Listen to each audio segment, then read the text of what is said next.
Hello, join Chief Charlie Beck for a conversation regarding the Chief's message for the month of February 2016. Chief, hi, how are you? Jack, I'm good. How about you? Very good, thanks. You know, sir, with all due respect, officers are approaching and asking, why is the Chief of Police publicly criticizing a member of our department for the actions in the field? Well, Jack, first of all, because that's my job. I mean, this is what I do for a living.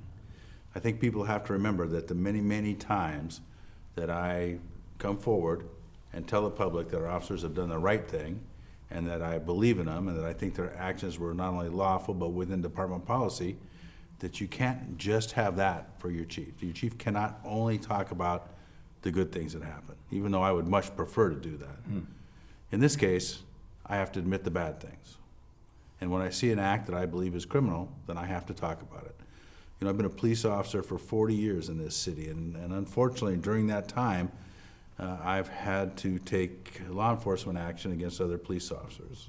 You know, I'm not happy about that. I don't look forward to doing that, but that is the reality, either as a sergeant or as a chief of detectives or as a chief of police. I've had to make arrests of police officers based on criminal activity. So when I see something, not just something that I think is out of policy, but something that I think is a criminal act, then I have to say something. That's my obligation to you, so that I can represent you adequately to the public when I see something right. And it's also my obligation to the city as its chief law enforcement official. Do you think there's some kind of a misunderstanding with, well, let's take officers, for example, in knowing the process of you actually coming forward and talking about the case? Well, I think that sometimes people get confused in internal administrative issues and then criminal issues. You know, administrative issues I'm much less likely to discuss, but a criminal issue is something very different. It's what we discuss. That's what we do. That's what I do. Well, let me ask you this. It's really becomes a personal question because you know what? You're a cop. You've been a cop for 40-some years. Where do we go from here? You know, we get criticized not only by the local media, but the national media, by people who are just talking about cops in general. And yet, officers overwhelmingly, nationwide, 99.9% doing the right thing. But it must be difficult for a lot of them to come to work and think, gosh, nobody appreciates what I'm doing. Well, I certainly appreciate it, and I say so. You know, I've always said, and I always will say, that, you know, to the 99th percentile, our employees do the absolute right thing all of the time. You know, now, when that doesn't happen, we got to recognize it and we got to deal with it, which is what I did in that instance.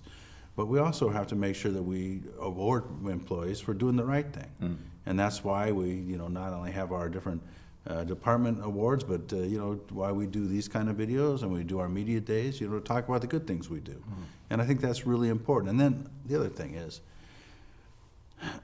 none of us become cops for public accolades.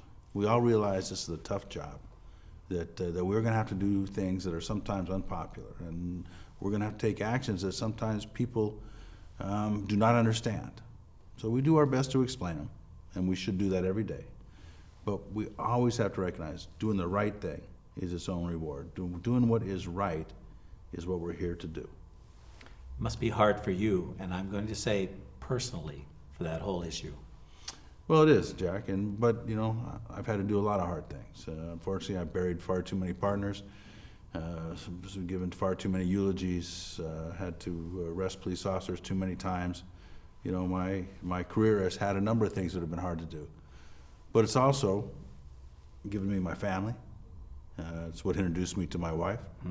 You know, it is what has made me the person that I am today. And the things that I am proudest of in my life came from this department also. So, you know, life is about, you know, surviving adversity, how you deal with issues, how you deal with problems, you know, and that's what cops do. And that's what I expect all of us to do, and to deal with them forthrightly, to deal with them in a way that we think not only helps the department move forward, but also helps the city move forward. So, you know, these are very important issues, and just because they're hard doesn't mean they should be avoided, and doesn't mean they shouldn't be handled. Let's go on to a different topic for a second. Terrorism, something that's constant through not only our department, but internationally. I understand we have a unifying unified response to what we're doing right now. Could you elaborate on that? Well, Jack, obviously, right now is a tough time on the counterterrorism front. We see things that happen in San Bernardino, in France, recent events in the UK. I'm very concerned that this will come to Los Angeles in a way we haven't seen it before. So we have to be ready.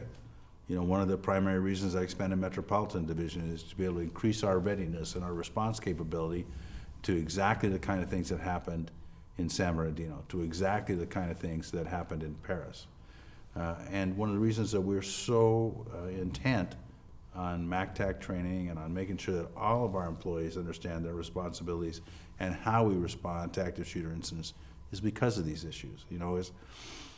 Specialized units are fantastic, and they're a huge benefit and a huge asset towards dealing with all of these issues. But the reality is, the first responders, the patrol cops, have to be ready too. And you have to take action when you can take action, and you have to set up the table for the people that are coming next when you can't. And it's a very complicated job, but we're living in a very complicated world. Well, you mentioned that complication. It's a complex issue, is it not, working with all these other agencies? It is, but we're good at that here. LAPD is a big agency, but we're too small for our job. Obviously we could definitely use another 1,000, 2,000 cops to make the city even safer and to allow us to do our jobs better. That's not going to happen right away. So we have to rely on other entities, and we always have. And we have good relationships with the sheriffs, good relationships with our federal partners, all our other local jurisdictions, and those bonds are very strong in Los Angeles because all of us rely on each other. Well, finally, dust off your running shoes. Can you believe it? Baker to Vegas coming up. Yeah, it doesn't seem like it was so long ago, right? Yeah, yes, Matter of sir. fact, we just had the Run to Remember, which was a little warm-up for Baker to Vegas. I really appreciate everybody that took part in that. And I'm looking forward to being out in Vegas and seeing all of our teams. And I have nothing but confidence that our elite team and our women's team and our station teams and all the other categories are going to bring home the gold one more time. Great. Thanks, boss. Thank you, Jack. All of you have a good shift, and be careful. Take care of each other, and watch your backs.